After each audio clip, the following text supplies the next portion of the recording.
Прима фитохвоя– это уникальный препарат, который состоит из пчелиной обножки и экстракт сосновой коры и хвои.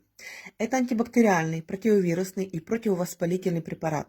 Используется при ОРВИ, ОРЗ, бронхитах, пневмониях, а также разных заболеваниях ЖКТ.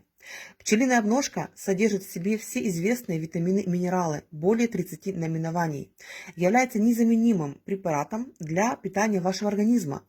Употребление примафитохвоя благотворно влияет на вашу нервную, сердечно-сосудистую, иммунную и эндокринную системы. В ней очень много белка и всех незаменимых аминокислот. Повышает иммунитет и сопротивляемость организма в период гриппа и эпидемий. Повышает эластичность ваших сосудов, уменьшает свертываемость крови, то есть разжижает кровь. Профилактика атеросклероза, то есть очищает ваши сосуды. Используется также при ревматизмах, снимает воспалительные процессы в суставах, улучшает зрение и состояние кожи и волос. Это витаминный продукт, который укрепляет иммунитет и укрепляет ваш организм и организм ваших деток. Пропейте месяц хотя бы по 3 штучки в день, и вы увидите и почувствуете колоссальные изменения в вашем организме.